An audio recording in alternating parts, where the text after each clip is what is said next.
Apakah kalian termasuk orang yang malas mengerjakan tugas, menunda-nunda skripsi, molor deadline kerjaan, atau belum sempat melakukan hal yang kita cita-citakan dari dulu? Kalau kalian salah satunya, saya punya trik buat bikin otak kita jadi nggak males lagi dengan menerapkan aturan 5 detik.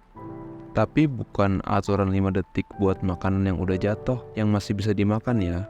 Itu beda lagi. Saya dapat aturan ini dari buku The 5 Second Rule yang ditulis oleh Mel Robbins. Bunyi aturannya gini: ketika ada momen kalian punya insting atau kemauan mengerjakan sesuatu yang produktif, kita harus lakuin itu secepatnya, nggak boleh lebih dari 5 detik. Kok harus 5 detik? Kenapa begitu? Karena kalau kita biarin lebih dari 5 detik, otak kita bakal berpikir terlalu banyak hal yang bikin diri kita males duluan dan bakal menimbun keinginan kita untuk melakukan hal yang produktif.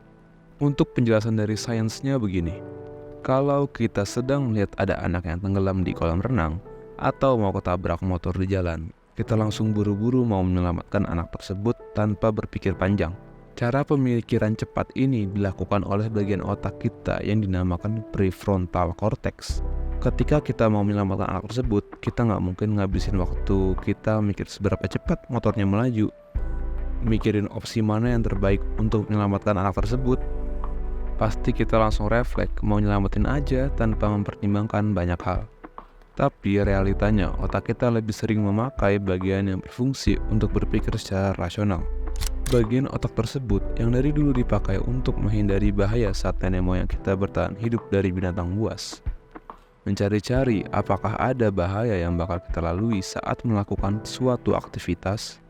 Namun seringkali dalam proses pemikiran tersebut, otak kita selain mempertimbangkan bahayanya, otak kita juga memikirkan seberapa besar usaha yang harus kita lakukan untuk menyelesaikan aktivitas atau pekerjaan tersebut. Ditambah keraguan, ketakutan, dan emosi yang kita rasakan sehingga membuat kita jatuh ke mode malesnya kita lagi dan menghilangkan momentum untuk melakukan hal produktif yang kita inginkan di waktu 5 detik tersebut, sehingga tidak efisien untuk memulai suatu aktivitas dalam mode berpikir seperti itu. Maka dari itu, inti dari aturan 5 detik ini adalah menghitung mundur 5 detik untuk membuat momentum ketika kita masih ingin melakukan hal yang produktif tanpa berpikir panjang.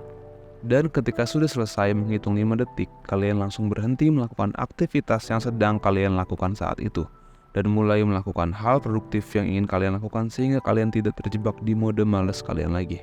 Setelah kalian menghitung mundur 5 detik dan langsung mengerjakan hal produktif yang ingin kalian lakukan, hal yang saya sarankan setelah itu adalah memperkecil cakupan tugas yang kalian ingin kerjakan.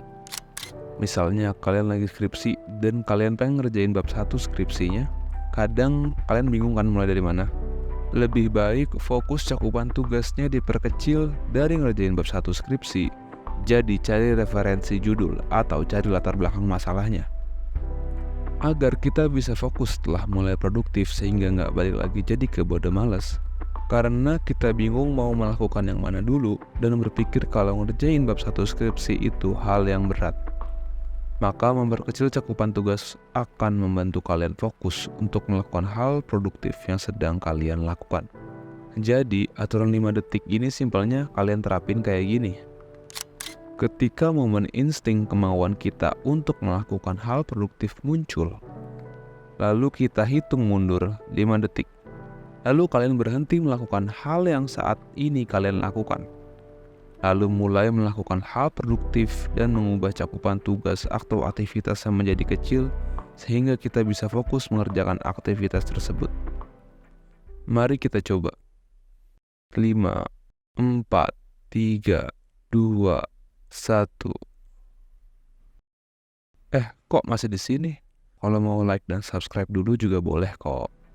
Terima kasih.